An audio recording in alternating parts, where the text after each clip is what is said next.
Hello, good people of YouTube. Mountbatten here. And today we have a lot that has been announced by the devs today. And some very, very long-awaited content in terms of some new ships that are being released. So, yeah, a lot to go over. So let's go ahead and get started. Again, I'm going to be reading just from the DevBlog. So if you want to read along with me, you can find links to the DevBlog in the description down below. So we're going to start with the DevBlogs that were released actually, I think, earlier today or late last night. So ST 10.2 changes to test ships. We adjusted the parameters of some ships based on testing results. The changes will be applied to German destroyers Vampire 2, Agincourt, Huyga, how do you say it, and Marco Polo. So the Vampire 2 main battery reload time increased from 2.3 to 2.5 seconds. We saw last week that it got dropped way down to like the best DPM out of any of the tier 10 DDs, and now it's been slightly raised up to 2.5. So the Agincourt Sigma parameters was reduced from 1.8 to 1.5. Secondary battery reload time reduced from for the 76mm guns from 5 seconds to 3 seconds, for the 152s from 5 to 4.5 seconds. So it looks like they're kind of making Agincourt out to be a bit of a Mimi brawler, which could work at tier 5. She's got a lot of guns. She has a lot of secondary guns too at tier 5, so that could work with her.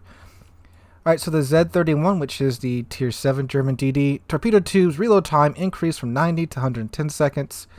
Smokescreen dispersion time increased from 65 to 85 seconds. The Gustav, which is the tier 8 German DD, smokescreen dispersion time increased from 69 to 89 seconds. The tier 9, the Felix, main battery firing range increased from 10.9 to 11.4 kilometers.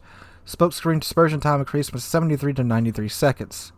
The Elbing, which is the tier 10 German DD, the torpedo tube reload time increased from 85 to 90 seconds. Main battery firing range increased from 12.3 to 13.3 kilometers. Smokescreen dispersion time increased from 77 to 97 seconds. So, some more smokescreen buffs for the German DDs, and then a slight nerf to their torpedo tubes for the tier 7, the tier 9, and the tier 10. Sorry, not the tier 9 did not get the torpedo tubes nerf. So, nothing major there except for the Z31. It got a 20-second nerf to its torpedo tube reload time, but 110 seconds still isn't incredibly long, and it is a tier 7 too, but we'll see how those go. So the Huyga added the consumable main battery reload booster, 3 charges that last for 15 seconds, and it cools down in 30 seconds, dang! And it's changed the spotting aircraft to patrol fighter, so I cannot get a spotter anymore. Okay, so I saw that 15-second duration, like that's enough for like one salvo, but I saw it cools down in 30 seconds, so that's gonna be interesting. I guess you can get one salvo off, pop it, then get another salvo off really quickly, but then that's it after that. But it cools down in 30 seconds, so that's gonna be very interesting. And that's the first Japanese battleship to get reload booster for the main battery guns. First Japanese ship to get main battery reload booster for its guns. So I'm curious with what you're doing with it, Wargaming, and I'm interested. Alright, the Marco Polo viewing range increased from 26.51 to 29.61 kilometers. Marco Polo is the tier 9 Italian battleship. It has 16-inch SAP, so it is quite fearsome from what I've seen. That was announced that she's coming out for coal, and I believe she's coming out in 10.2. So some slight changes to those ships there. These ships have been bouncing all over the place in terms of their changes. But anyway, let's go ahead and dive into the information that was released later today. Alright, so ST 10.3 Dockyard German Destroyers Part 1 event. New Dockyard, early access to German destroyers, and more in Update 10.3. Please note that all information in the development blog is preliminary. Announced adjustments and features may change multiple times during testing. The final information will be published on our game's website. Again, if there's any artwork or pictures or images to be put up on the screen, I will do that as we go through. Alright, here we go. Dockyard. The Hamburg Dockyard is back. This time players will be able to build the new Tier 9 German destroyer ZF-6. The ship has good concealment, AP shells with improved ricochet angles and damage, and is equipped with the engine boost, smoke generator, and DFAA consumables. The main battery reload booster consumable will be useful for fighting enemy destroyers. As for more heavily armored targets, her torpedoes with high speed and damage, but long reload and high detectability will be of good use. The rules of the event are largely similar to previous dockyards, but this time the number of construction phases and list of rewards will change. The construction of ZF-6 consists of 22 phases. Each shipbuilding phase can be completed by finishing dockyard combat missions or spending 2,200 doubloons per phase. The groups of dockyard combat missions will span two updates, 10.3 and 10.4. And the dockyard itself will remain in your ports until the end of update 10.5. Dang, that's a long dockyard. In total, you can complete 19 of the 22 shipbuilding phases by completing dockyard combat missions. For the completion of the 22nd shipbuilding phase, you will receive ZF-6 in her war paint camouflage, a commander with 10 skill points, a port slot, and a memorable flag. So there's the ZF-6 and her war paint camo. It looks very nice. These war paint camos, they always look very, very, very good. I don't keep them on the ship because I like the more, historical camouflages, but this one's very nice. It's very clean. It's very reminiscent of the Iron Cross camo, but even so, it's still a little bit more clean than that, and I do like the way that it looks. So we got 22 phases for the ZF-6, and you have to buy the last 3. So you have to spend around 6,000 dubs for a tier 9 ship after grinding the missions. Not too bad, but they did do 3 phases now instead of just the 2. Actually, I think for the previous one, what was it, 4? So, and kind of on par with what we've been seeing. The first 4 shipbuilding phases will show the design process of ZF-6 through the use of blueprints. After that, the construction of the actual ship will begin. That's going to be cool to see. If this blueprint animation is anything like the in-game animation for these dockyard ships, this should be beautiful. The dockyard animation, again, got to give it to the art department. They're very, very interesting. They're very in-depth and in detail. I love them, and good on your art department. Keep up the work. If you complete the construction of ZF-6 by spending doubloons, make sure to keep progressing through the dockyard combat missions anyway. Completing each phase will bring you 3,000 coal and 200 steel. So for you whales out there, you can get, 3,000 coal per phase. That's actually a good bit. And 200 steel too. That's also a decent chunk right there. Alright, German Destroyers, Part 1. In Update 10.3, the German Destroyers, Z-31, Gustav Julius Maker, and Tier 9 Felix Schultz will appear in Early Access. Features of the new branch: accurate main battery guns with big caliber for the ship class 150mm, powerful AP shells with good armor penetration and damage, as well as improved ricochet angles, which together allow them to deal high damage to cruisers. Great armor for the class and a large HP pool. In combination with their effective artillery, this feature creates a special type of gameplay for the new destroyers. Mobile mini-cruisers with powerful AP shells, mainly targeting single ships, light cruisers in particular. Low damage per minute of HE shells and high detectability makes these newcomers suboptimal for fighting in caps. Availability of the smoke generator consumable, which enhances the already excellent survivability of the new ships, and starting from Tier 9, the defensive AA fire consumable, which will allow them to confront enemy aircraft more effectively. Torpedo tubes with the decent reload time that is standard for German destroyers and an average damage and range, which makes these torpedoes the best option for use against more heavily armored targets. And on the event, the Iron Cross permanent camouflages for new destroyers were added, and the Hamburg port was updated. So these DDs, I liked the idea behind them. They're basically small, really small cruisers. And something that's important to note is that these 150mm guns, with the AP shells they have, they hit like 203mm guns. So these DDs are going to just be terrifying if you're a singled out light cruiser. So they're interesting, and I'm eager to get my hands on them and see what they are like. So Hamburg got updated too. Looks like they added fog. That's all I can really see. So yeah.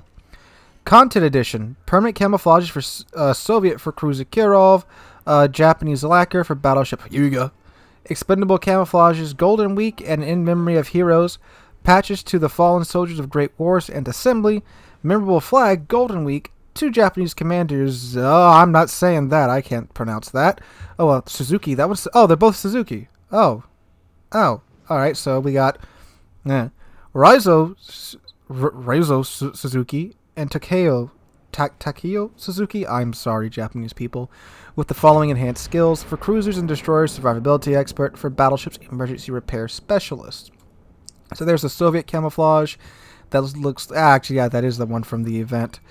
Japanese, like, ooh, that's pretty. That looks a lot like the Hashidate's camouflage, which is incredibly pretty.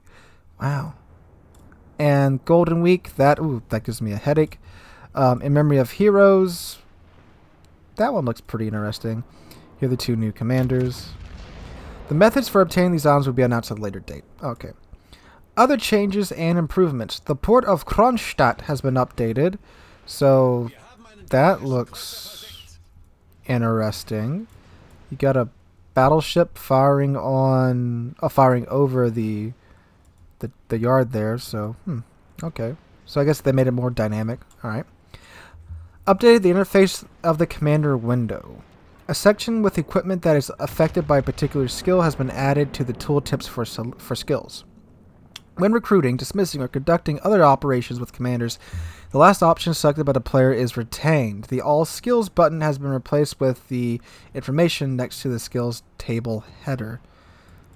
Alright, so it kind of details, yeah.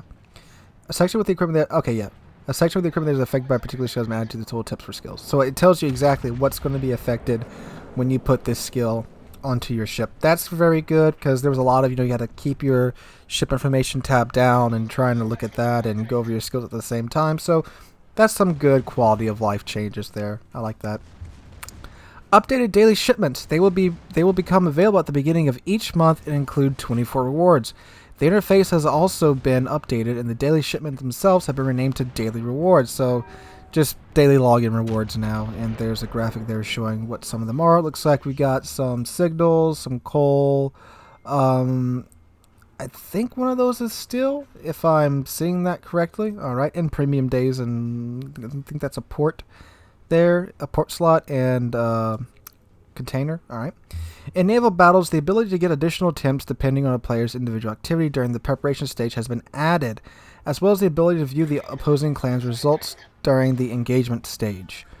Remove some hull models from Agami, Koenig, Ryujo, Furitaka, Mayoko, Izumo, Iowa, Omaha, Emil Britannia, York, New Mexico, Colorado, North Carolina, Bayern, Ranger, Minsk, Kiev, Ognivoy, Tashkent, Udeloy, and Fletcher.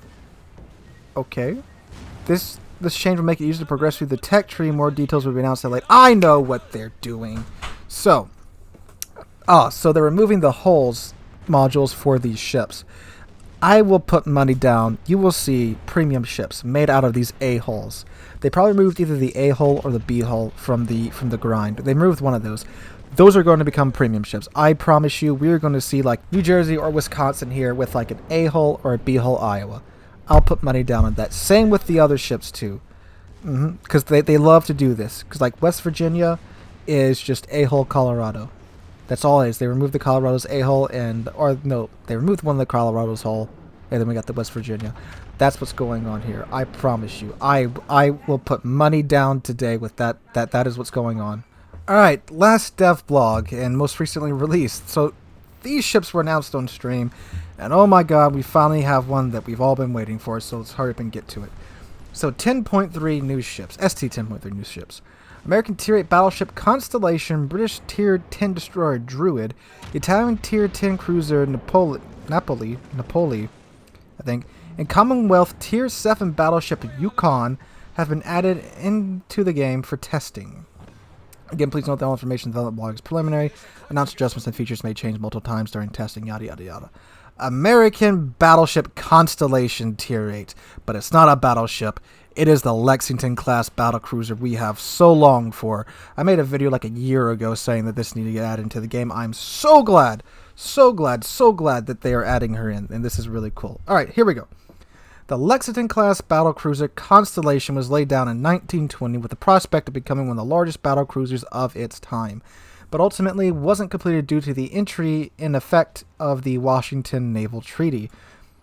In the game, Constellation is classified as a battleship receiving 8 accurate 406 16-inch millimeter guns and 4 turrets, and an unusual consumable for the class, a surveillance radar with a range of 10 kilometers. I can hear Missouri crying from here. At the same time, the ship has weak armor. Additionally, the ship is kitted out with 3-tube torpedo tubes equipped with powerful torpedoes and a maximum range of 9.2 kilometers. The role of this battleship is to support allies with powerful fire at long and medium range, and there's her picture right there. I'm sure I threw her up. So if you go look at the draw-ups for the designs of the Lexington-class battlecruiser, this looks like what I'm assuming is their like post-Pearl Harbor what-if refit for this class, if this class got laid down and didn't get converted into an aircraft carrier. So it looks really cool. It reminds me of the U.S. battleships, the chunky ones, but this is a battlecruiser, so it should be pretty quick, and I'm sure they include the detailed stats here. But 8 16-inch guns on a battlecruiser with torpedo tubes on an American, well, it's classified as a battleship, but yeah, even on an American battleship, we have torpedo tubes. This is, well, they went the Germans thing with being the only, well, no, the Japanese had it too, so there we go. But yeah, there we go. The Lexington class is finally coming to the game, and I cannot wait. So we should take a look at her stats here in a moment, but let's go on to the next ship. British destroyer Druid, Tier 10, a super destroyer armed with universal 127mm guns, mounts developed in Great Britain in the early 1950s. Both two-gun mounts are located on the bow of the ship, allowing for its maximum firepower to be brought to bear without having to show broadside. Similarly to the British light cruisers branch, Druid can only fire AP shells that have a low fuse delay and excellent penetration angles, providing a minimal number of ricochets and over-penetrations. The destroyer has no torpedo tubes. Druid is equipped with the following consumables: short-range hydroacoustic search, short-burst smoke generator, and specialized repair teams, healing 1.5% of the maximum HP per second. The ship is an artillery destroyer that is effective in supporting its allies with rapid fire from cover and smoke, as well as in combat with other destroyers. So, this monstrosity, is a mix of Jean Bar, Minotaur, and German destroyers with the hydro and no torpedo tubes. So yeah, only has 4 guns in the front, but the reload time is incredibly fast. And it has a super heal. It gets a super heal. Oh yeah, it's a throw Conqueror in there too. So yeah, wow. This like. So when I was reading this in Discord, I just thought the devs just did a line of coke and said, okay, whatever you guys think of this week, let us know, and we'll put it out. And it appears that's what happened. And I'm kind of liking it, because these are some pretty far out there ideas for ships, and this is going to be interesting. This is going to be an interesting patch. I thought 10.2 with the graphics update was going to be like the defining patch of this year, but I guess 10.3 might top it, and who knows, 10.4 might be submarines. I don't know. But then it gets crazier. Alright, so Italian cruiser Napoli, Tier 10. Napoli is a project of a large, heavy cruiser armed with 254mm guns, developed by Ansaldo in the second half of the 1930s. The ship stands out for a decent armor and concealment, an accurate secondary battery that uses sap shells, and an exhaust smoke generator consumable, and the capability of firing 4 torpedoes from each side at a distance of 13.5 kilometers. The cruiser has a short firing range, which should be taken into account when choosing tactics. So then we get an Italian secondary cruiser with sap on its secondary guns. So all of you that have been wanting sap on the secondaries, here you go. The Italian cruisers, this one at least, get sap on its secondary guns. It's supposed to have accurate secondary guns. So I guess we'll see. Then down here at the end, Commonwealth Battleship Yukon Tier 7. Yukon's added to the game, an analog of Monarch as far as the base hull. The ship differs from her counterpart in having lower visibility, 13.2 kilometers versus 14.6 kilometers, by the presence of the specialized repair team's consumable, and by the lower damage and armor penetration of her HE shells. So it's like normal HE, they gave it a super heal, and it's more stealthy, but it's a Monarch in all other regards. Which, this sounds better than Monarch, to be honest. Alright, let's look at the stats for this ship. Alright, American Battleship Constellation. She has 63,300 hit points, about par for the course for Tier 8. But with 27mm plating, so yeah, going to get overmatched by a lot. So 15-inch guns can just go straight through your bow. So her main battery gun, she has 8 406mm guns with a firing range of 17.4 kilometers, so pretty decent range there for a tier 8. And this is base, so of course you can get this pretty far out. Maximum HE shell damage of 5,700, and a 36% chance to cause a fire per shell, with an HE shell velocity of 830 meters a second. Maximum AP shell damage is 12,400, and the initial velocity of 768 meters a second, so that's slow American AP. With a reload time of 30 seconds, that's good. I was afraid they were going to give it a long reload time. The turret's 180 in 45 seconds, and a maximum dispersion of 194 meters. That's pretty good. And a sigma of 1.7, so pretty decent there. And again, that's before skills and such have been applied. And she is a battleship, so she can spec into battleship survivability skills, which for a battlecruiser is very good. Her torpedo tube, she has 2x3, 533mm torps. Maximum damage is 16,633. Range of 9.2 kilometers. Speed of 55 knots. And they reload in 98 seconds. They have a detection range of 1.1 kilometers. Okay. Maximum speed of 33.2 knots. She's a quick one. And a turning circle radius of 900 meters. Rusher time of 15 seconds. So she gets damage con, repair party, survivability expert. Surveillance radar, it's active for 30 seconds. And, of course, has a 10-kilometer range. And reloads in 120 seconds. And you get 3 charges of that. And you can't get fighter or spotter. So I'm really excited about the Constellation. It's amazing that we're getting the ship in game. And it's really cool to see a historical ship like this that almost got built, got laid down, but then got converted into an aircraft carrier. But now we can see what she was potentially really like. That's one of the things I do like about paper ships, alright? Alright, the Druid. So, yeah, she does only have 2x2, 127mm guns. Oh, she has 25,300 hit points and 19mm of plating. The fire range base of 14.1 kilometers. Maximum AP shell damage of 2,350 with an AP shell velocity of 975 meters a second with a base reload time of 1.7 seconds. Whoo-wee! That's quick. The turret's 180 in 7.2 seconds, maximum dispersion of 121 meters, a sigma value of 2.0. So again, she doesn't have any torpedoes, so nothing to look at there. Maximum speed of 35 knots and turning circle radius of 690 meters. Rusher time of 5.4 seconds. Surface detectability of 8.1 kilometers. And she gets damage con, short burst smoke generator, short range hydroacoustic search. Doesn't say how short range. I'm assuming it's just a British hydroacoustic search, like 2 kilometers. And specialized repair teams. Action time to 20 seconds. HP per second of 1.5% of the ship's HP. And it reloads in 80 seconds, and she gets 2 charges of that. So she can just print herself a new ship. Just like that. So, yeah. That's going to be an interesting boat. Alright, Italian cruiser Napoli tier 10. Hit points 59,200. 25mm of plating. Main battery guns of course, 9 of the 254s. With a firing range of 16.3 kilometers. So, yeah, not the longest firing range. Oh, they have HE. The main guns have HE. I thought they had SAP. Okay. So I guess you can have SAP on the main guns and on the secondaries. Okay. So the HE shells do 3,450 damage per shell maximum, with a 16% chance of causing a fire. Initial shell velocity of 954 meters a second. Maximum AP shell damage of 6,150.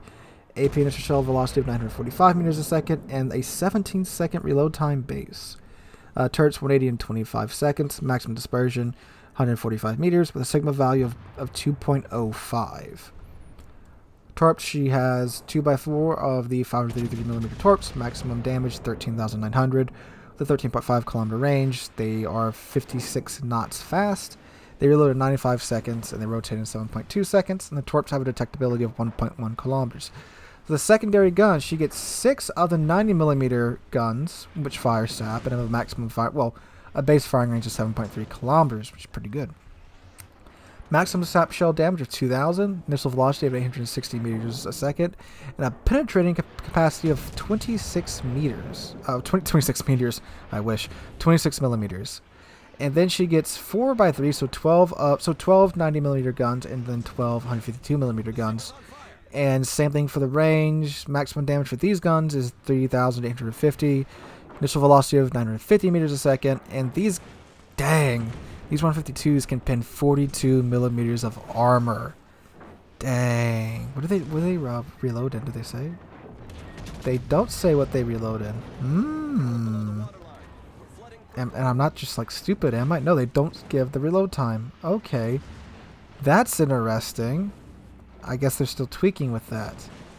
Alright, yada yada yada. Maximum speed of 35.5 knots, turning circle radius of 750 meters, rush time of 12.5 seconds, and base surface detectability range of 13.1 kilometers. And for consumables, damage con, exhaust smoke generator, fighter, and repair party. No choice of a spotter. Okay, so, wow. A lot is coming in 10.3. 3 very interesting ships here, like, and the Napoli, it's a reward ship, the Druid's a reward ship, and the Constellation's a premium. So, you can just buy the Constellation, but you're going to have to, I'm guessing, if I had to put my finger on it, Druid, probably for steel, Napoli, probably for coal, if I had to guess. We don't know yet, they haven't said anything, but if you were to ask me, that's what I would say. So a lot of stuff's coming out in 10.3, a lot of really exciting things, some really exciting ships, and of course before this we are getting the graphics update in 10.2. So we got a heck of a ride coming for us in the next couple of months in World of Warships, y'all. So yeah, let me know what you guys think about this in the comments down below. I'm for sure the biggest thing out of this for me is the Constellation and the Lexington Battlecruisers being added to the game. I cannot wait for that ship to come out. And thank you Wargaming for putting that in. I mean, that's one ship I've really been looking forward to. So yeah guys, let me know what you guys think in the comments down below. Hope you're having a wonderful Friday. And if you will be here tonight, I'll be live streaming on the channel from 5 p.m. U.S. Central Time until 8 p.m. U.S. Central Time here on the YouTube channel and on Twitch. So please come out and join us for that. And guys, hope you have a wonderful day. Hope to catch you guys in the next one.